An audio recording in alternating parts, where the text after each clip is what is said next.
Hello, my dear students. Welcome back to my channel, Gurukul English Classes, and I am your Shikhadi. And today's chapter is the chapter 2, Nelson Mandela, Long Walk to Freedom, from the book First Flight of Class 10th. So let's start. This chapter is an extract from the autobiography of Nelson Mandela, who is the first black president of South Africa. तो start करने से पहले अगर अभी तक आपने मेरा channel subscribe नहीं किया है तो प्लीज़ कर लें, साथ ही साथ बेल आइकन प्रेस कर लें ताकि मेरे नए वीडियोस के नोटिफिकेशन आप तक पहुंच जाएं। और नेल्सन मंडेला स्टार्ट करते हैं। नेल्सन मंडेला जो कि साउथ अफ्रीका के पहले अश्वेत राष्ट्रपति थे और उन्होंने अपनी आत्मकथा लिखी थी a long walk to freedom, जिससे ये एक्सट्रैक्ट लिया गया है। इस चैप्टर को 2 पार्ट्स में डिवाइड किया गया है। फर्स्ट पार्ट में जब Nelson Mandela first time president बने तो उस टाइम जब उन्होंने इनॉग्रेशन किया, शपथ ग्रहण समारोह किया, उस समय का वर्णन है। और दूसरा वो कैसे उन्होंने पूरी जो उनकी जर्नी है उसका वर्णन है। तो आइए स्टार्ट करते हैं। Nelson Mandela. ये चैप्टर स्टार्ट होता है 10th मई से। आप देख सकते हो आपकी एनसीईआरटी की बुक में ये नेल्सन मंडेला का पिक दिया हुआ है, फोटो दिया हुआ है। नेल्सन मंडेला की पार्टी प्रथम लोकतांत्रिक सरकार की स्थापना जब 10 मई 1994 को हुई थी, उस समय से इस चैप्टर की शुरुआत है। देखिए आप यहाँ पर दिया हुआ है 10th May dawned bright and clear. 10 मई का दिन था, सुबह थी। डॉन मतलब होता है अर्ली मॉर्निंग। बहुत ही चमकीली सुबह थी और पिछले कई दिनों से जो नेल्सन मंडेला थे वो बहुत ज़्यादा डिग्नेटरीज द्वारा, बहुत से वर्ल्ड लीडर्स द्वारा घिरे हुए थे, सराउंड थे। और इनॉग्रेशन के लिए जो आए थे उनकी लार्जेस्ट गैदरिंग होने वाली थी और ये सेरेमनी होने वाली थी लवली सैंडस्टोन एम्फी थिएटर में, जो कि यूनियन बिल्डिंग इन प्रिटोरिया में स्थित था। एम्फी थिएटर किसे कहते हैं? Building without a roof. आप मान सकते हो कि एक स्टेडियम की तरह, with many rose of seats rising in steps. ये एंशिएंट ग्रीक और रोम की टिपिकलिटी थी। ये बिल्डिंग की फॉर्मेशन जो थी वो ग्रीक और रोम से ली गई थी। साउथ अफ्रीका की first democratic non racial government के इनॉग्रेशन के लिए दुनिया भर के लीडर्स आए हुए थे और ये खूबसूरत सा दिन था जिसमें कि नेल्सन मंडेला थे और साथ ही उनकी बेटी जिसका नाम था जिनानी। ये बहुत ही इंपॉर्टेंट नेम है, लर्न कर लीजिएगा। पोडियम पर मिस्टर डी क्लार्क जो first sworn as the first deputy president, second deputy president के रूप में शपथ ग्रहण करने वाले थे और उसके बाद थाबो मैबेकी जो कि फर्स्ट डेप्यूटी प्रेसिडेंट बनने वाले थे। तो ये 2 क्वेश्चन भी हैं कि जो फर्स्ट डेप्यूटी प्रेसिडेंट थे वो कौन थे? तो उनका नाम था थाबो मैबेकी और जो सेकंड डेप्यूटी प्रेसिडेंट थे उनका नाम था मिस्टर डी क्लार्क और जो प्रेसिडेंट थे उनका नाम था नेल्सन मंडेला। नेल्सन मंडेला की बेटी का नाम था जिनानी और जिस दिन ये इनॉग्रेशन हुआ था उस दिन का डेट थी 10th मई 1994। अब जब ये स्टार्ट होती है तो जब इनॉग्रेशन स्टार्ट होता है और जब नेल्सन मंडेला का टर्न आता है तो इसमें इन्होंने एक पूरी स्पीच दी हुई है और इस चैप्टर में ये पूरी स्पीच दी हुई है। इसको एज इट इज़ पढ़ना होगा। तो आइए इसको शॉर्ट में समझ लेते हैं कि आज हम सब यहाँ पर उपस्थित हैं और इस न्यू बॉर्न लिबर्टी के जन्म की खुशी में, और हमने एक मानवीय विपत्ति को झेला है। अब मानवीय विपत्ति क्यों कहेंगे?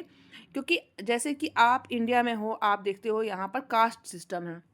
आप देखते हो कास्ट के बेस पे लोग छुआछूत की भावना रखते हैं।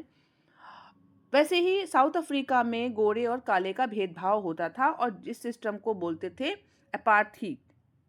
अपार्थीड सिस्टम में गोरे और काले का भेद होता था और यहाँ तक इतना भेद होता था कि नेल्सन मंडेला जो कि अश्वेत थे यानी कि ब्लैक प्रेसिडेंट थे, ब्लैक जनरेशन को बिलोंग करते थे, तो उनकी जो जनरेशन थी या उनकी जो पीढ़ी थी उस पीढ़ी में लोगों का इतना ज़्यादा भेदभाव था कि उन लोगों को कभी भी पार्टिसिपेट नहीं करने दिया राजनीति में। लेकिन मंडेला ने न केवल अपनी पार्टी बनाई, न केवल एक फॉर्मेशन किया, साथ ही साथ 30 साल जेल में रहे और जेल में रहने के बाद में इन्होंने अपनी पार्टी को विजय भी दिलाई, फर्स्ट ब्लैक प्रेसिडेंट भी बने। तो इन्होंने ये दिखाया कि अगर हम दिल से चाहें, अगर हम मन से चाहें तो हम कुछ भी कर सकते हैं। क्या इन्होंने कभी सोचा होगा कि ऐसा व्यक्ति जिसको मतलब इतना ज़्यादा वर्ण भेद हो रहा है वहाँ पर श्वेत का, तो वहाँ पर ये इतनी बड़ी अचीवमेंट हासिल कर पाएंगे? लेकिन इन्होंने करके दिखाया। अब जब आगे बढ़ते हैं तो ये दिखाते हैं कि let freedom reign, God bless Africa. थोड़े ही समय बाद सबकी आंखें आसमान में उठ गईं क्योंकि वहाँ पर जेट विमानों ने अपनी सैन्य प्रतिभा का प्रदर्शन किया था। उन्होंने आसमान में साउथ अफ्रीका के फ्लैग के कलर्स, और कौन कौन से कलर हैं? Black, red, green, blue and gold. New south African flag जो है वो ब्लैक, रेड, ग्रीन, ब्लू और गोल्ड कलर से बना हुआ है, और इसका स्मोक ट्रेल किया, जेट्स ने धुआं छोड़ा उसका। और साथ ही साथ वहाँ पर 2 सॉन्ग गाए गए, 2 नेशनल एंथम गाए गए, और वो नेशनल एंथम भी आपको लर्न करने हैं। कौन कौन से थे? वाइट जो थे वो गा रहे थे निकोसोकी सेकेलेकी, और जो ब्लैक्स थे वो डाई स्टेम गा रहे थे। इस प्रकार से वहाँ पर उन लिरिक्स को जिनसे कि घृणा करते थे, जो वाइट सुपरमेसी थी, जिनसे हेट करती थी, उस लिरिक को भी उनको अब मन से याद करना पड़ेगा क्योंकि अब ब्लैक प्रेसिडेंट आ चुका था। इस इनॉग्रेशन के दिन पर मंडेला का मानना था कि उन दिनों की याद कर रहे हैं जब श्वेत लोगों ने श्वेत लोगों के विरुद्ध ये अलगाव की नीति बनाई थी। वो कहते हैं कि रंग भेद की नीति जो थी उनके देश के और उनके लोगों को गहरा और कभी ना भरने वाला घाव उन लोगों ने दे दिया है। वहाँ पर वो याद करते हैं अपने उन कैरेक्टर्स को, उन लोगों को जो श्रेष्ठतम थे अश्वेत लोग, जिनका नाम सुनहरे अक्षरों से लिया जाएगा, जिसमें Oliver Tambo, Walter Sisulu, chief Luthuli, Yusuf Dadoo, Bram Fischer और रॉबर्ट सोबोकुवी थे।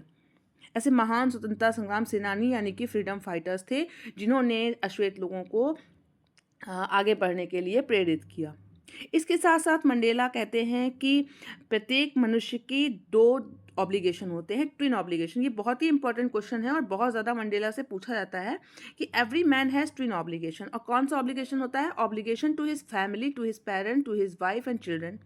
और दूसरा होता है to his people, his community and his country.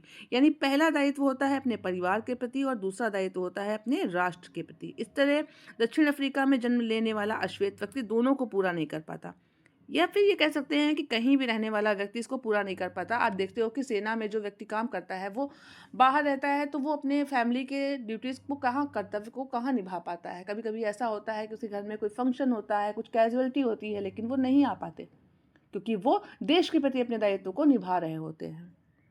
तो ये ट्विन ऑब्लिगेशन सबके लिए हैं, बस बात ये है कि निभाता कौन क्या है, इस बात पर है। इन्होंने कहा मेरा जन्म भी भूख के लिए हुआ था, लेकिन एक स्वतंत्रता के अर्थ को मैं नहीं समझता था, लेकिन एक युवा व्यक्ति के रूप में मैंने अपने सपनों को हासिल करने के लिए, परिवार प्रारंभ करने के लिए, स्वयं के लिए कमाने के लिए मैंने स्वतंत्रता चाही। और जैसे जैसे मैं बड़ा हुआ वैसे वैसे मुझे ये एहसास हुआ कि बच्चे के रूप में मैंने जो स्वतंत्रता दिखी थी, जिसका आनंद लिया था, वो तो एक भ्रम था। मंडेला अपने समुदाय के लिए स्वतंत्रता, सम्मान, आत्मसम्मान प्राप्त करने की इच्छा के साथ अफ्रीकन राष्ट्रीय कांग्रेस में शामिल हुए। और मंडेला ने अनुभव किया कि जब तक उनका समुदाय स्वतंत्र नहीं होगा तब तक वे स्वतंत्रता का आनंद नहीं उठा सकते। इसलिए इन्होंने अपने लोगों के लिए, अपने देश के लिए क्या करने की कोशिश की? Freedom of my people. मेरी इच्छा थी कि मैं अपने लोगों को डिग्निटी के साथ, सेल्फ रिस्पेक्ट के साथ जीना सिखा सकूं। इन्होंने कहा कि जो व्यक्ति ऑपरेशन होता है, जो व्यक्ति स्वतंत्रता, सम्मान और आत्मसम्मान नहीं प्राप्त करता, उस व्यक्ति को अधिकार नहीं है जीने का। A man who takes away another man's freedom is a prisoner of hatred. इन्होंने एक फेमस लाइन बोली है कि जो व्यक्ति दूसरे व्यक्ति की स्वतंत्रता को छीनता है वो घृणा का पात्र है, वो घृणा का कैदी है। The oppressed and the oppressor alike are robbed of their humanity. साथ ही साथ इनका कहना है कि जो व्यक्ति ऑपरेसर होता है, जो व्यक्ति दूसरों की स्वतंत्रता छीनता है, वो मानवता को लूटता है, मानवता को लूट लेता है। तो ये इन्होंने पीछे देखा, मुड़कर प्रेजुडिस, नैरो माइंडेडनेस, यानी कि जो पूर्वाग्रह है, लोगों में ये पूर्वाग्रह था कि जो वाइट सुपरमेसी थी उसको ये प्रेजुडिस थी कि जो ब्लैक हैं वो कुछ कर ही नहीं सकते। उनके अंदर एक नैरो माइंडेडनेस थी कि ये सब आगे बढ़ ही नहीं सकते। एक मन में ये मतलब उन्होंने मान लिया था। तो इन्होंने कहा कि मैं तब तक अपने आप को फ्री नहीं समझता हूँ जब तक दूसरा व्यक्ति, मेरे समुदाय का कोई भी व्यक्ति फ्री नहीं है। तो इस तरीके से ये चैप्टर नेल्सन मंडेला बहुत ही ज़्यादा इम्पॉर्टेंट है। इस चैप्टर से नेल्सन मंडेला का character sketch, who was Nelson Mandela, why did he fight with the white rulers of his country, किस लिए उन्होंने लड़ाई करी, what were the difficulties faced by Nelson Mandela in achieving freedom for his people, ये भी question आता है। साथ ही साथ at the beginning of his speech जो उन्होंने बोला था ना कि an extra ordinary human disaster, CBSE में बहुत पूछा जाता है कि what does he mean by this, what is this glorious human achievement he speaks of at an end, इन सब का क्या मतलब है। तो ये क्वेश्चंस आप जरूर से जरूर याद कर लीजिएगा, बहुत ही इंपॉर्टेंट चैप्टर है, the longest and the most important chapter of the book first flight. तो ये चैप्टर आप अच्छे से याद कर लीजिएगा। अगर आपको इस चैप्टर से रिलेटेड कोई भी क्वेश्चन करना है आप कमेंट सेक्शन में पूछ सकते हैं, और साथ ही साथ मैं आपको नेक्स्ट वीडियो में मिलती हूँ। तब तक के लिए tata bye bye and thank you for watching.